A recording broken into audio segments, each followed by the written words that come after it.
If you can rebuild your studio with no limitations, which major change would you do to it? Is your 1/4-inch jack balanced? What's your favourite beer styles? What's your opinion on the trend of selling beats online? If anyone can read between the lines, hopefully I'm not being too vague here, but I'm trying to avoid using certain slanderous phrases.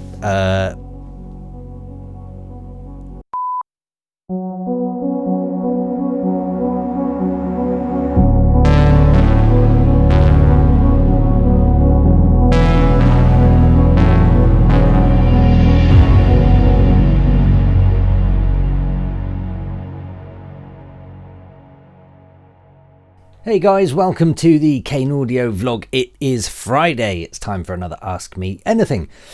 Usual rules apply. Comment anything you want below this video and I'll get back to you in next week's video. Before I look at last week's video, is there any house admin? Yes, I've just updated the Spotify playlist. If you don't follow the 5302 Electronica playlist on Spotify, then you should, because it is free and there is a link below this video to that. Go do it. Just hit follow. I update it every 2 or 3 weeks usually, and it'll be a complete refresh. I aim for anywhere between 1 and 2, maybe 3 hours worth of just cool electronica, really.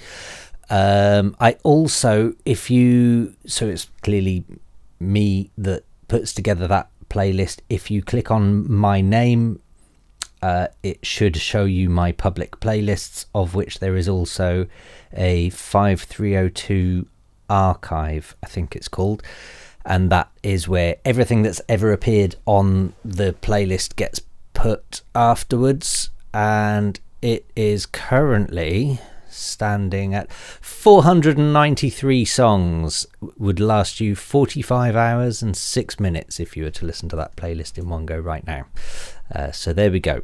Yeah, get involved. Like I say, it's free. It's just for fun. If you have suggestions as well, give me suggestions. But yeah, there we go. I don't think there is any other house admin this week. Yeah, I can't, as usual, I can't think what I've done. In fact, today more so than ever, because I've not been in the studio today working. I've been doing family stuff and was literally just sat down having food and just opening my second beer, thinking what a lovely evening this is. And then I thought, oh, the AMA, I haven't done it. So I've literally just run out to come and do it. So you're welcome. Welcome to Beer Club. This one, do you know what? I had my... so for those of you that are new to the channel, it's now turned into Beer Club, and I tend to sort of name the beer that I'm drinking. And those of you that follow both me and beer will know that Jakehead is one of my, if not my favourite beer out there, and I had that earlier on.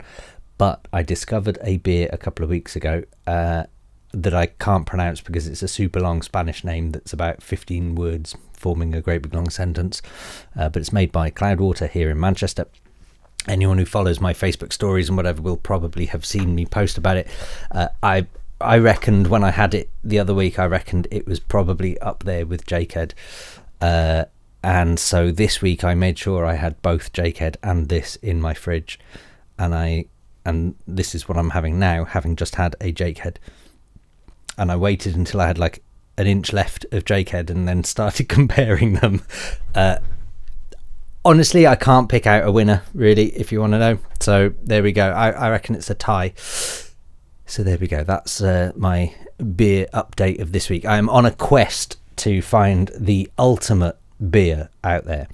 I'm kind of open to pretty much any beer, but I'm definitely loving these modern dry hopped IPAs at the minute. So onwards, yeah, I think that covers house admin beer basically. Looking at last week's video, starting at the top, Dream Puppet. Hi Dom, let me get this mic straight. Hi Dom, as always, very interesting topics. My question for this week, if you can rebuild your studio with no limitations, which major change would you do to it? Okay. Also, I am experimenting a technical issue. Okay, that's a different issue. So the question is, basically, if I could rebuild my studio with no limitations, what would I do? I think my biggest regret, I say regret, I think that's too strong a word. I wish I could have afforded the money and the time and the effort and the energy to have made it slightly bigger. I can't remember the dimensions of this one. It was 3x4 and I was contemplating 4x5 meters. This is and my previous studio was 5x5, which was a very big room with a very big sofa, and I kind of felt like that would be too big, and I felt like it would swamp this garden because of course this is built in my garden. So I opted for the smaller dimensions. I forget what the dimensions were, but I'm fairly sure they were around that sort of area. So I think, I'd sort of costed it all up in my head because it was an extra, again, I can't remember the figures, but let's say it was an extra £1,000 or something for the bigger structure, which I was looking at and thinking, that's tempting. That's really tempting because you're already spending however many thousands. One more is not going to change it. And if this is for the next, 10 years or so, then it's not a really significant amount of money. But it's not. But I've sort of factored it all in, and bearing in mind we were in quarantine at the time, so I had to do every little bit myself. And I'd sort of thought about it and thought, well, that means I'd have to landscape the garden differently. It would have to be really a whole radical change, and I wasn't sure I was capable of doing that. Plus, it would have meant that, where I was already spending money on the flooring and the paint and the underfloor heating and things like that, those extra couple of meters would have really added up. So it wasn't really, like I say, if it was an extra 1,000 for the structure, it wasn't really an extra 1,000. It was an extra 3, 4, 5,000 because there was so much more you had to do with it. So I guess if I had to rebuild it with no limitations, I would probably make it bigger. The size of this room, I can never quite get across. So sometimes I'm using wide angle lenses, which makes it look way wider than it is long. And then when I'm not using a wide angle lens, you can't quite see the edges anyway. So it's a tricky one to portray in these videos and photos that I have posted. But there's actually plenty of room. So I'm looking at the floor where you're on a tripod and behind it and whatever. And there's actually plenty of room, really. How much room do I need? But I do feel it would have just been a bit nicer to have that little bit of extra room. But it's really not essential. I don't know what I'd have even done with the extra room, really. Had more boxes of cables, probably. I think that's really the only, I guess, no limitations. I mean, maybe in hindsight, I'd make it more soundproof from the outside, maybe. But I really like hearing the rain and the weather and stuff. I think it's just a bit annoying when I'm filming or recording, video tutorials, or these videos not so much because you get what you're given. But when there's a dog barking in the background and whatever, it can be annoying at times. I don't know. Also, I'm experimenting a technical issue. Having a 1/4-inch plug directly into my interface, I can see very low signal incoming on the digital mixer. Is that because minimal electricity? Other channels don't do that. Much love to all, and cheers to you, Dom. Cheers.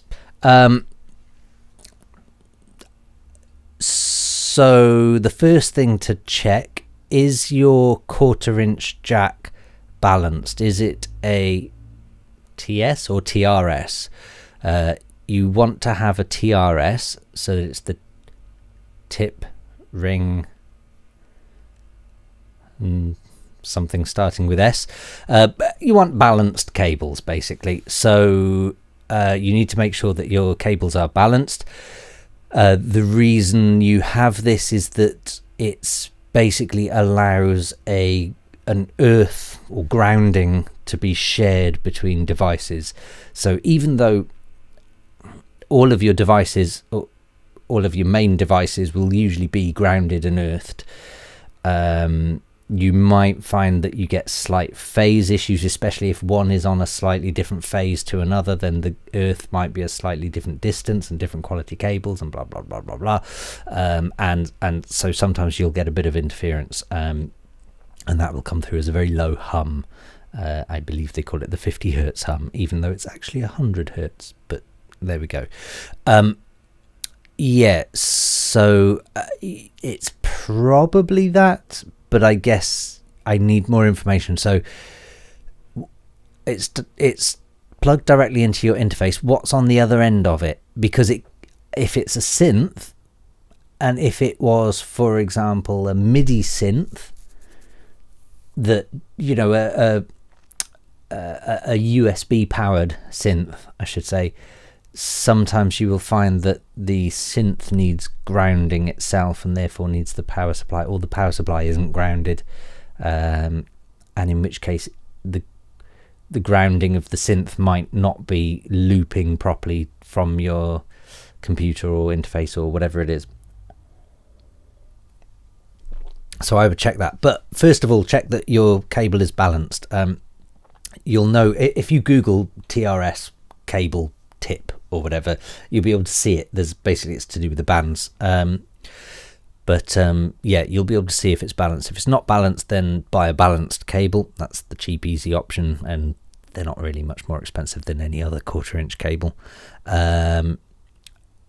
Otherwise, if it's already a balanced cable and that doesn't fix it, I would check the grounding on your interface. I would also stick on some headphones, turn it up full blast so that you can hear the signal, and just touch the casing of your interface, and then also touch something that you think is probably grounded. If you're next to a radiator, touch that, because they're always grounded. Hopefully that helps. Yeah. Otherwise, let me know. Francesco Di Carlo, hats off for your last vlog. Well, to beer or not to beer, I like this club, so I'm in. Well, cheers to you then. Next Friday / tomorrow, I'll wait for the vlog with a pint of Imperial Stout, which is one of the brewing styles I love. I like a good stout. Good. What's your favourite beer styles? Actually, I touched on this at the beginning of the video. I think the modern dry hopped IPAs are my thing. I think that's what I'm coming to the conclusion. So I like big hop aroma and flavour. But weirdly, I'm not a huge fan of that grapefruity, juicy vibe that a lot of them have. So while I'll happily drink it, obviously, I do feel that I prefer the hops to the juiciness, and I think so. I'll let you in on another secret. I'm currently thinking about trying to brew some of my own beer, because as part of my quest of finding the ultimate beer, I'm now starting to learn what hops I like and what yeasts I like, and then I'm starting to go, oh, maybe I can make my own. So watch this space. Yeah, but I like an Imperial Stout. I like most of the Trappist beers. So if you like an Imperial Stout, have a look for Trappist stouts. I think it's the Trappist Quadruple is kind of stouty. Yeah, well worth a go. There we go. Another silly question. How did you connect the condenser microphone shown in the video, that'll be this one, to the vlog camera? It's not connected. What I'm actually doing is I record the audio from raw from the camera as it is, but I don't use that. And I record the condenser microphone into a recorder on the computer. And then I transfer the video from the camera onto the computer and then join them together. Usually just before you hear me say welcome to the Kane audio vlog, I've gone like that and lined up the claps on my video editing software, which is DaVinci Resolve. I highly recommend if you're not already into Adobe Premiere or Final Cut Pro, then I definitely recommend DaVinci Resolve. There we go. There's a read more button. What's your opinion on the trend of selling beats online? So I struggle with this whole selling beats thing, in that it's just the phrase I struggle with.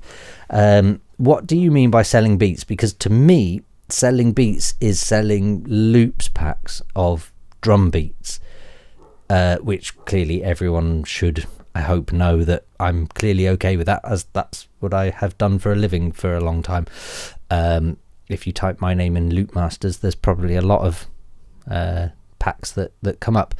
But I think what you mean is it's not quite ghost production, but nearly ghost production, where basically people are writing tracks and then selling them to, I don't know, vocalists or rappers or whatever, to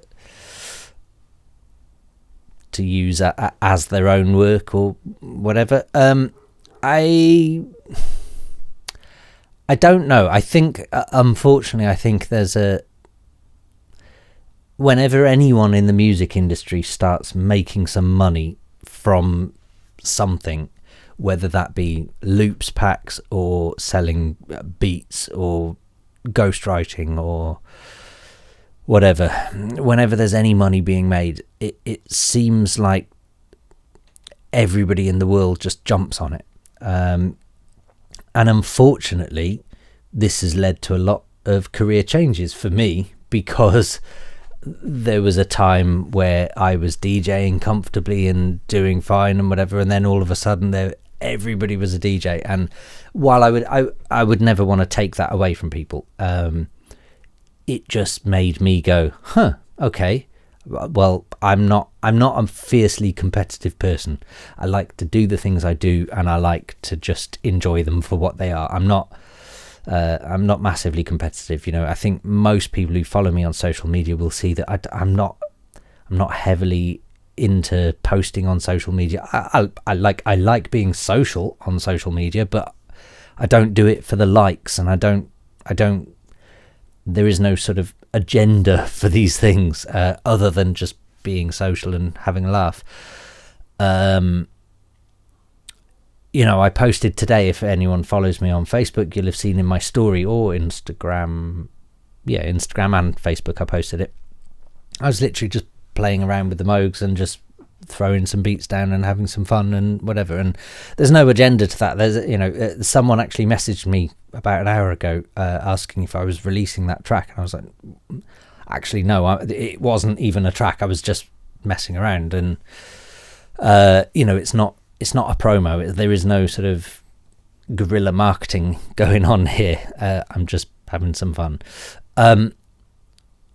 But yeah, with that, I think, because of that, when everybody became a DJ, producer, whatever, I kind of stepped back a bit, going, well, I guess I'll leave you to it, because I wasn't interested in one-upping each other constantly. Similarly with loops stuff, I was doing quite comfortably with the whole loops stuff, and there was a period where the money from loops packs was pretty substantial at one point, and I can tell you, if I did a loops pack today, I would earn probably 1/10 of what I would have earned 10 years ago. 10 years ago I would have earned at least 10 times more than what I would have today from exactly the same amount of content and whatever. And the reason for that is because the money was very good. It was very difficult. It was very difficult to do the sound design 10 years ago, or more difficult than today.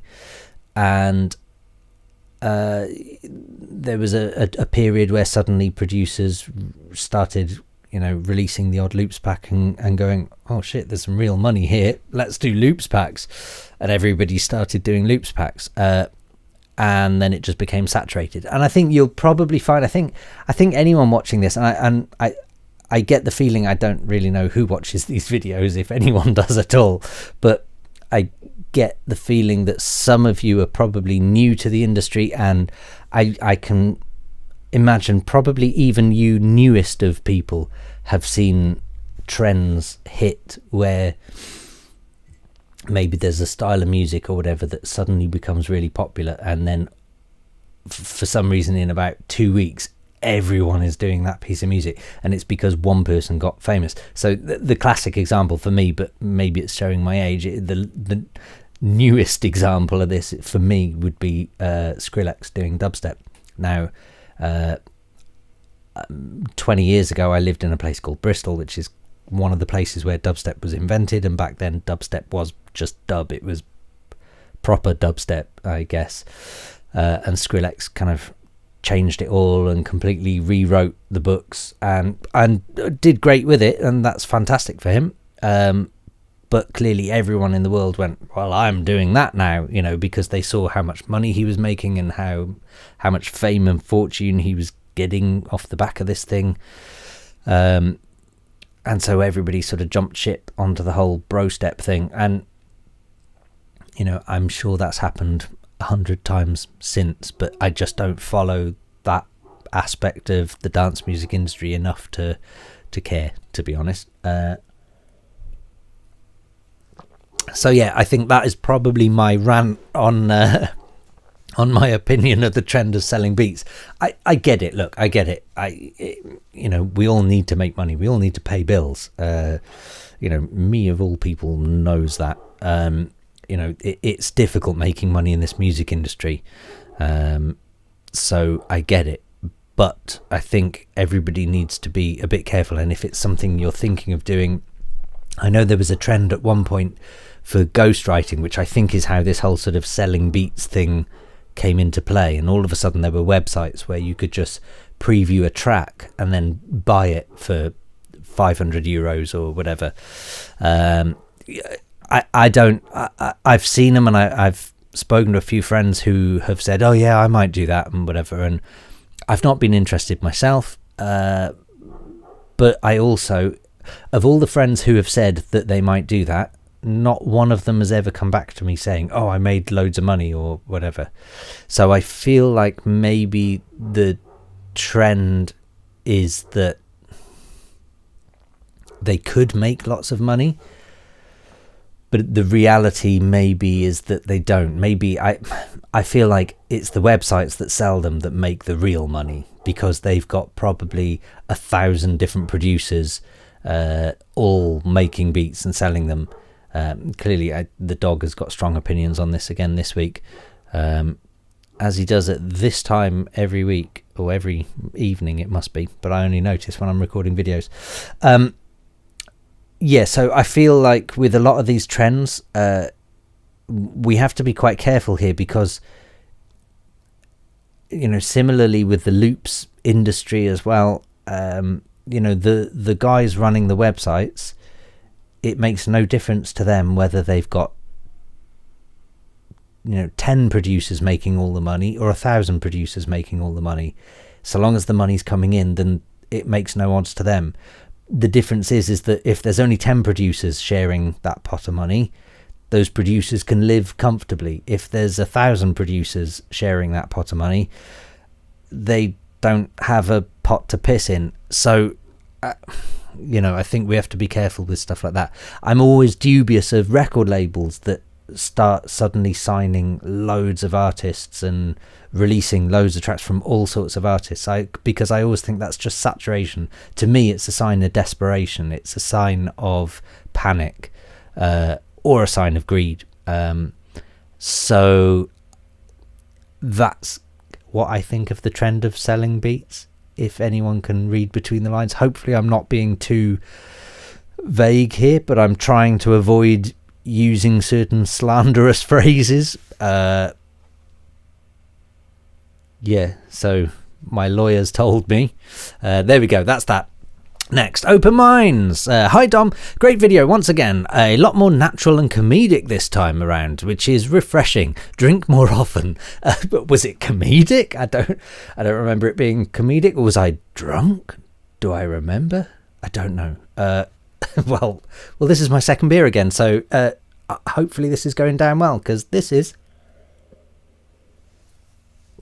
Must mention your album. Thank you very much for the digital download. Absolutely love the album and refreshing to hear some uniqueness. Thank you very much. Honestly, that does mean a lot. And I've had amazing feedback from my album. I was talking to a very good friend of mine from the industry today, and he was asking how it was going. And I was sort of saying, well, sales and streams haven't been what I'd liked them to have been, while I would never expect it to be chart hitting or whatever, because it's not that kind of music. It's not, I'm not doing novelty music or EDM or whatever it is that's cool these days. But the feedback I've had from producers that I really, really admire and respect has been brilliant. So honestly, it's so good to actually hear it from people like yourself. Sorry it's been so long since commenting, but have been hovering in the background yet again. I feel like there's quite a lot of you that kind of hover in the background. Keep up the great work, mate. Unknown artist, thank you very much. Fanfan87, salut Dom, build, high five. I think you're the only guys that have said no. Somebody said build, maybe they snuck it in. Dream Puppet, you said if you could rebuild your studio, so I'll give you a high five for that. I think that was the only one that's in there. No questions this week, but still here. Cheers. And then finally, Deadly Custard, build, high five. What a great AMA that was. Thank you very much. It seems like last week's was enjoyed more but viewed less. Work that one out. I'm just, it's before, I'm ahead of my time, aren't I? That's what it is with these YouTube videos. I do feel like sometimes I should, jump onto screen going, hey, what's up, YouTube? And do all of that stuff and edit the space out of every gap between every word and, I don't know, make some cartoon thumbnails or something. It's just pointless. Look, at the end of the day, these videos are basically an old grumpy man like me sitting down drinking a beer and having a rant about the music industry every Friday evening. So if you don't like that, then then these videos aren't for you. If you've made it this far into the video, then thank you very much, and you do deserve a medal. But to prove that you have made it this far into the video, comment the word craft, because I see a video here saying the secret to homebrew New England IPA. You can tell what I've been watching, haven't you? The craft. So comment the word craft. I'll give you a high five in next week's video. Please do keep these questions coming. Like I say, share these videos far and wide. As I was just saying about my album, I'm not expecting it to be popular. I'm not expecting it to be trending on YouTube or whatever. But I do feel like for a lot of new producers, all producers, I hope can take something away from these each week. And obviously, the more people we have watching them, the more people we have asking questions, and it becomes a self-fulfilling prophecy or something like that. I don't know. Either way, have a good weekend. Enjoy your beer if you're having one, or your coffee if you're watching it before beer o'clock. And I'll see you this time next week. Cheers.